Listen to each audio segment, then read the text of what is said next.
So this is the old barn. Right here's the old milk house. I don't think I can take you in there, but I might be able to show you inside. Yep, so right there where all that stuff's sitting on, I'm gonna try to point it out, right there, where all that concrete is and meets the wood and everything sitting on top of it. That right there was the, I guess the tank where cold water would like surround the milk cans, because you'd set milk cans in there, and then they had well water continuously flowing over that to help keep the milk cool. Here's the barn. I can't go inside the barn because it's locked, but I'm gonna take you down and around. Just go along for the 360 ride here. Well, I'm gonna come back to the top of the hill. 1 second.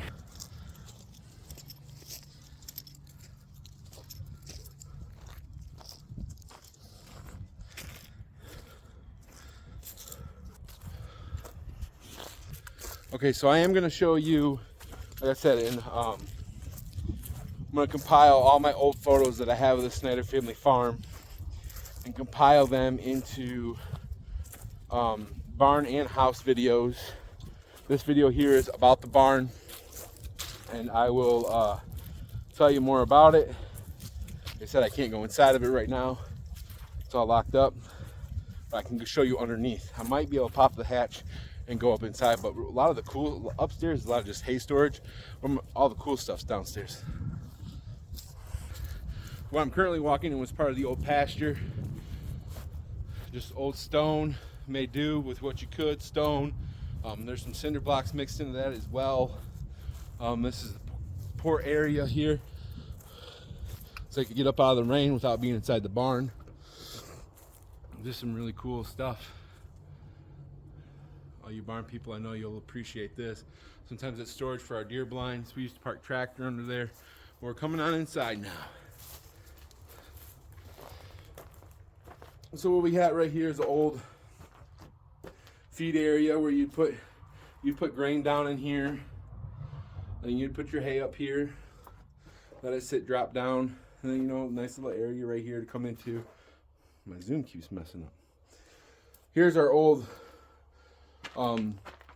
milking setup here for the gates and whatnot, cut gates and railing and stuff like that, and those used to be all up around this area like this here. As you can see here, our barn's starting to fall apart.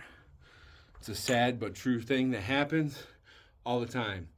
So right now we're just, prayers are what's holding us up, and good old beams.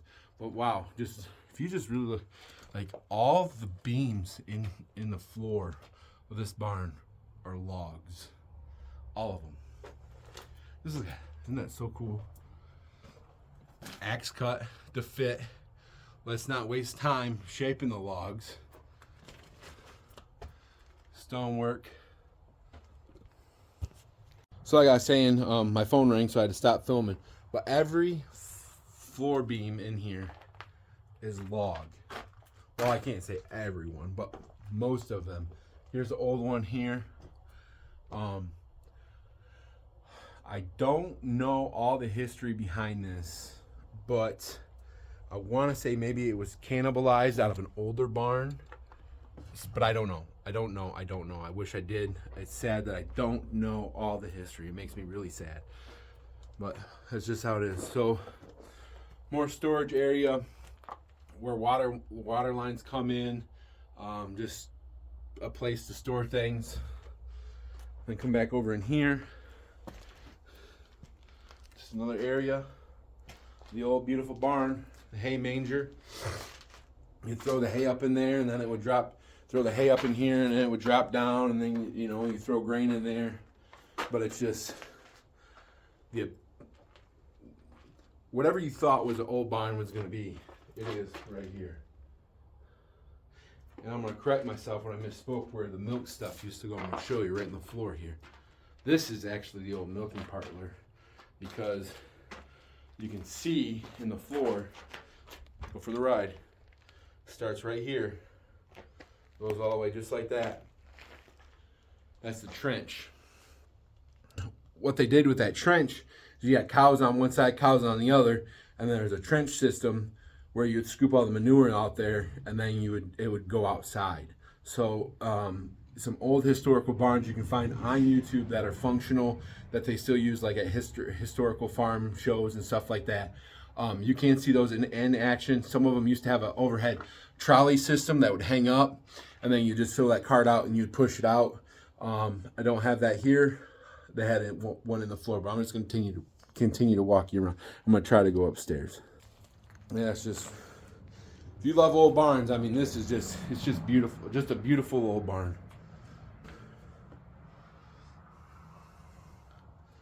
Rock.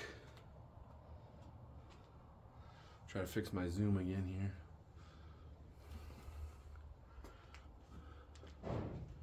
All right, so I'm gonna try to go upstairs here. Let's see if it works out. Oh, we get a little quick shot up through there.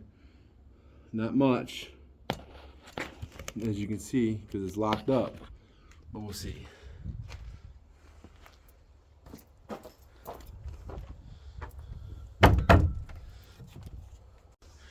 I tried to go up the stairs and lift the floor lift, but I couldn't do it. It's nailed shut or there's something on it, but just this really cool old barn. I'm gonna take you around outside. I'm gonna flip you around.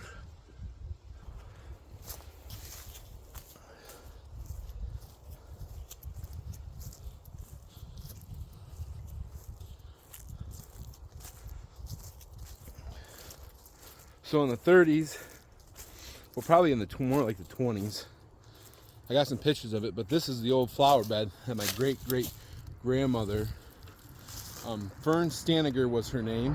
She married Orla Snyder, and that's the old rock garden. I got some pictures that I'll put in here, but I mean, this is beautiful old barn. Like this is a bygone area. This stuff is just in the past. I mean, the Amish, if you go to Amish country, you'll see some of this stuff, but even their barns are more streamlined for real work. Getting by with, 5 or 6 milk cows is not cutting it anymore. I mean, if you live completely off the land and truly homesteaded, you would be a meager existence, but you could survive. Absolutely, people do it all the time. This is just a family farm. Back then, 6-10 milk cows was a lot of milk cows. But and up there at that window, there used to be a my great grandfather's name painted up there. Like I said, I'll show all the old pictures that I have of this barn and the farm to add to this video.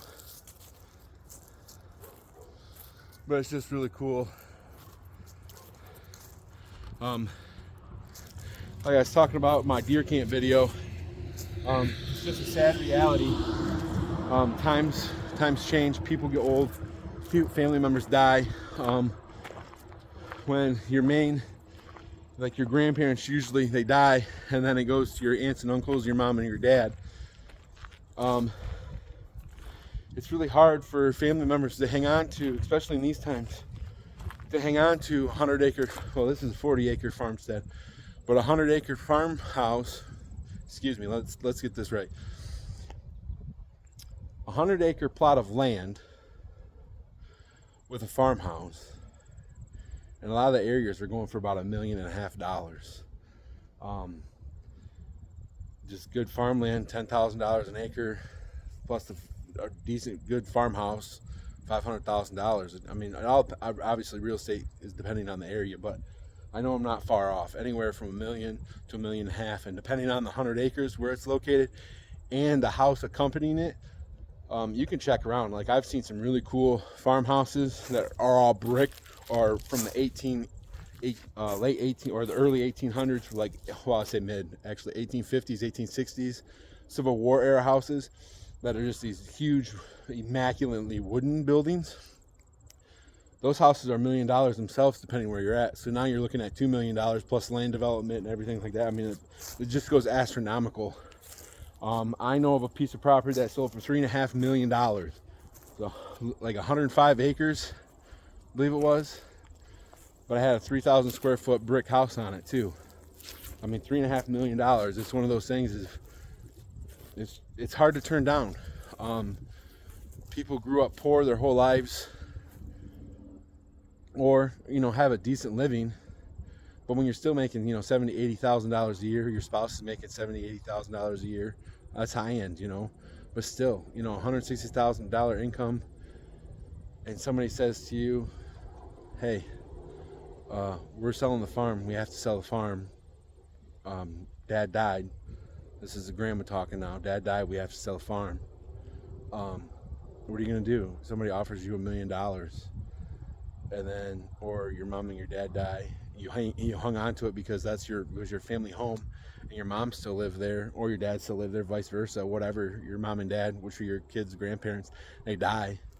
Now you have to sell a farm, because you can't have two mortgages. Most farms were mortgages. There was a lot of financial education that lacked. A lot of things happened in the 80s that messed a lot of people up still to this day. For the smaller farmers trying to hang on, they're working full-time jobs and farming on the side. It's just a fact of life, and it sucks. But we're at that time, like I said in my deer camp video. My cousin, he's my older cousin, it was my dad's first cousin. He had bought the property from my great aunt, who had got it from my great grandfather as her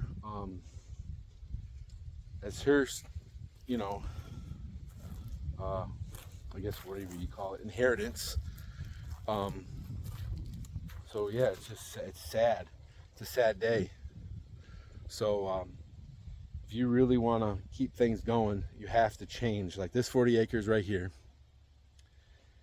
if I could live closer, because I drive here, if I could change that and put in an apple orchard, pumpkins, and sorry, there's some squirrels running around over there. I got a nice farmhouse right here. If somehow you could, I'm just going to make another video about that. So thanks for tuning in for the old Snyder family homestead barn tour. Thanks for stopping by. Have a good day.